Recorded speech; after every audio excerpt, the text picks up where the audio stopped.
So my name is Stephanie Small. I'm the lead consultant here for the ADVANS program. I've been in the nonprofit sector for over 30 years, my whole life.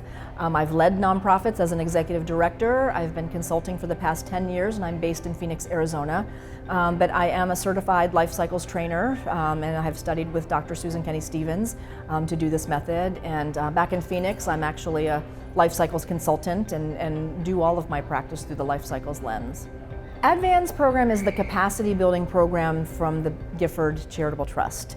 And basically what capacity building is, it's really helping organizations understand that in addition to their fantastic programs that they do out in the community, that they have to take a look at their internal infrastructure, because they can't really run their missions and programs if they don't have adequate staffing, if they don't have a good board of directors, if they don't have financial policies and financial resources, and if they don't have administrative systems. So capacity is solely focused on organizational infrastructure and how do you build strength from within an organization. In addition to funding through this program, they also get the support of 2 years from a highly qualified consultant, nonprofit consultant that's with them every step of the way. Just the first 6 months of the program is a pretty intensive organizational assessment process.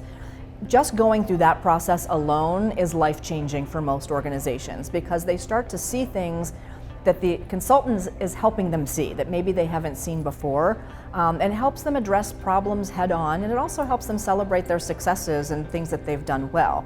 And then I've heard from a lot of nonprofits that just having all of that information in one document is fairly life-changing for their organization, because now they can share that with funders or new board members, new staff members, and people get a very accurate picture of what this organization is, what challenges they're facing, and what they're going to do about those challenges.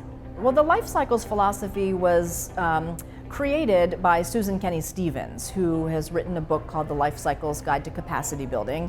She's a PhD, she's very well known for this work, and it really shows, this is for-profit can follow this method as well, for-profit and nonprofit. All of us have heard of, tech startups, right? That's a big deal right now. So when you think of a tech startup, you think of, these rogue people who are disrupting the system, and there's a lot of excitement, but there's not a lot of structure around what they do. So the life cycles philosophy looks at each phase that your organization is in. There are specific things that you're going through. So for example, if you are in a startup organization, there's not a lot of processes, there's not a lot of rules, there's a lot of gray area, a lot of churn, a lot of just trying to figure out how do we get our product to market. For a nonprofit, that's, do we have a program that people need in the community? Once people feel like that they need your program and now you're in demand, you kind of move into the growth phase. And the growth phase is, now we can't keep up. Where there's so much demand for our programs, everybody wants us, now we have to start putting structure around what we do. And that's when people start thinking about the table legs. We have to build our table. And then everyone kind of hopes to become a mature organization that's secure in funding and has the right people and all those things. So each life cycle has a different set of characteristics that mostly when I teach this method, once I get to a certain life cycle, you see a lot of people around the room going, oh my gosh, that's why we feel this way, or that's why this is happening to us, and we're not alone. We know this is a normal growth, just like there's developmental stages for children and adolescents and adults. Nonprofits and businesses have that same kind of development phase. I think some of the most common issues we see with the organizations is that most nonprofits are very mission driven, right? Because that's why they're a nonprofit. And so they focus almost all their attention on the mission and programs at the expense of their other, what we call table legs. So if you think of capacity in terms of a table, the tabletop are the wonderful programs they provide in the community, and that's what the community sees. But underneath that table, when you pull away the tablecloth, there's the management and staffing table leg. And so do they have enough staff to provide the services that they need to provide? Are those staff well trained? Are they well paid to the extent that they can? There's a governance table leg. So do they have an effective board of directors? Does the board understand its role in governance?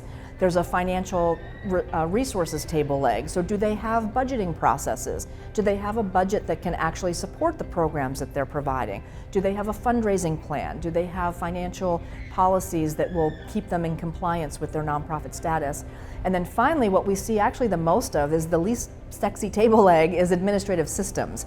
And nobody gives to nonprofit organizations because they want to fund a database or they want to fund a process or a personnel policy, right? So the administrative systems is actually something we see a lot of nonprofits kind of starve that table leg because they often don't have the funding to do that, but every nonprofit has to track fundraising. They have to track their finances. So they need some type of software, they need some type of technology to invest in that, to be able to give them good data to make better decisions. So we give them permission in the capacity building programs to actually invest in that kind of capacity.